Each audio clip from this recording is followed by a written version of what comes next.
Ən çox bu aralar eşitdiyimiz sözlərdən də biri sevginin dili.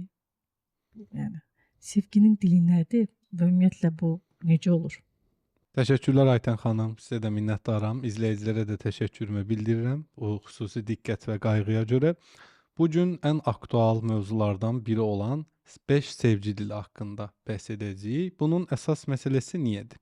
Bildiyiniz kimi müasir dövrdə və cəmiyyətimizdə evliliklərdə boşanma sayı çox sürətlə artır. Ələxüsus sevgililik, partnyorluq, nişanlı dönəmdə və evli dönəmdəki cütlüklər bir-birindən daha tez soyuyurlar. Yəni əvvəl bu 20 il evli olan adamda baş verirdisə, indi bu 2 aya düşüb. Hətta bəzən 20 günə də enə bilir bir-birindən soyuma prosesi. Bu soyuma prosesi baş veribsə, həyatdakı bir problem vardısa, mütləq ona uyğun bir də həll yolu vardı. Amma insanlar kütləvi olaraq problemə fokuslanıblar. Yəni xəyanətə, ayrılığa və güvənsizliyə. Amma bu gün bu verilişdə biz bunun həll yolunu insanlara göstərəcəyik. Niyə bunu göstəririk? Çünki bildiyiniz kimi bu boşanmalar olanda və ailə daxili münaqişələr, konfliktlər və soyuma prosesi baş verəndə istər qadın, istər kişi olsun, soyuma prosesi baş verdisə bir-birinə sevgi ötürə bilmirlər. Buradakı 5 sevgi dili bizim bildiyimiz aşiq olma və ya bir-birini sevmə tipli sevgi dili deyil. Bu sevgi dili ilə sadəcə partnyorunu deyil, həyatdakı hər kəsə ələ ala bilərsən. Aha. Bütün Çox maraqlı. könülləri fəth eləyə bilərsən. Yəni bir işçi idarədəki müdürü ələ ala biləcək gücdədir. Və ya bir əsgər komandiri belə sevgi dilini tutsa ələ ala bilər. O səviyyədə güclü bir texnikalardır. Ona görə sevgi dili hal-hazırda əsas mövzumuzdur.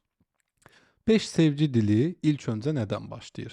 Deyək ki, bizim bir partnyorumuz var. Bir oğlan var. Oğlanın adı Nihatdır. Bir qız var. Qızın da adı olsun Leyla. Nihat Leyla'ya sevgi göstərdiyini düşünür. Necə düşünür? Nihat düşünür ki, mən Leyla'ya xoş sözlər deyirəm, təriflər deyirəm, ən gözəl sözləri, şeirləri yazır. Leyla isə öz zehnində Nihatın onu sevmədiyini düşünür. Burada da Nihat sual işarəsi yaranır ki, Nihat deyir, axı mən onu tərifləyirəm, sevdiyimi deyirəm. Bu niyə düşünür ki, mən onu sevmirəm? Yəni artıq burada kişi obrazı Nihat Leylanı anlaya bilmir. Və sonra da iddia eləyir ki, qadınlar anlaşılmır, qadınları anlamaq çətindir. Xeyr, çox sadədir. Buradakı məsələ Nihat Leylanın doğru sevgi dilini tuta bilməyib. Yəni bunun tam olaraq sevgi dili nədir, açar nədir, onu tutmuyor. Sevgi dili deyəndə ki, yəni Nihat Leyla'nın sevgini necə qəbul edəcəyini Bəli. Bu anlamır. nəyə oxşuyur? Mən sizə deyim.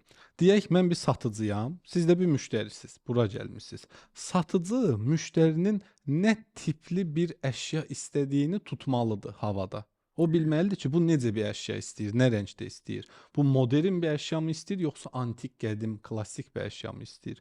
Buradakı partnyorlar qarşı tərəfin istədiyi sevgini deyil, özü bildiyi sevgini verir. Yəni uşaqlıqda Nihat hər zaman ailədən sevgini tərif, xoş söz olaraq gördüyü üçün o partnyoruna hər zaman tərif və xoş söz deyir. Çünki onun bazasındakı sevgi bu qədərdir.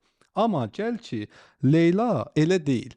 Leylanın axtardığı sevgi dili tam tərsidir. Leyla hədiyyə almaqdan xoşu gəlir. Yəni uşaqlıqda o qədər qıtlıqda və ya maddiyyat az durumda olub ki, yəni pulsuzluqda olub, kasıbçılıq yaşayıb ki, onun üçün ona hədiyyə alınması, kiçik və ya böyük fərqi yoxdur. Onun üçün böyük bir uğur və sevincdir. O bunu yaşamaq istəyir. Yəni biz ona çox kiçik bir nəsə də hədiyyə eləsək, kitab belə hədiyyə eləsək, o sevinə bilər. Bir maşın da hədiyyə eləsən sevinə bilər. Bunun sevgi dili hədiyyədir. Aydındır? İndi Nihat bilmir ki, bunun sevgi dili hədiyyədir və ona xoş söz deyir. Amma Leyla'ya təsiri yoxdur. İndi aspekti dəyişirik qadın tərəfə. Leyla da Nihada sevgi göstərdiyini düşünür. Necə? Leylanın Nihada sevgi göstərmə şəkli təmasdır, yaxınlıqdır, qucaqlamaq, öpmək, qayğısına qalmaq. Bir növ anası kimi davranmaq. Amma bu da Nihadın doğru sevgi dili deyil. Nihat uşaqlıqdan 14-15 yaşdan özü çalışan bir oğlandır. Və bu Nihat hər şeyi o qədər özü eləyib ki, öz ayaqları üstə durub, özü güclü olub, nə bilim, özü oxuyub, özü hərbi xidmət eləyib deyə avtomatik olaraq onun həyatda hər zaman dəstəyə ehtiyacı vardı. Yəni Nihatın könlünü fəth edəcək sevgi dili ona dəstək olmaqdır. Yəni deyək bu kağızı yazırsansa, gəl bir yerdə yazaq. Bu yeməyi bişirirsənsə, gəl bir yerdə eləyək. Və ya bu maşını almağa çalışırsansa, gəl mən də sənə kömək eləyim, birlikdə eləyək. Bax bu tipli davranışı göstərən qadın Nihatın könlünü fəth edəcək.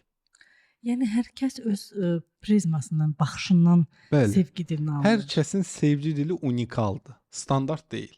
Yəni bəzən insanlar deyir ki, ay qadınlar tərif istəyir. Yox. Hər qadın tərif istəmir. Bəli. Yəni biz gedib hər qadına tərif desək, o bizə aşiq olacaq. Yox.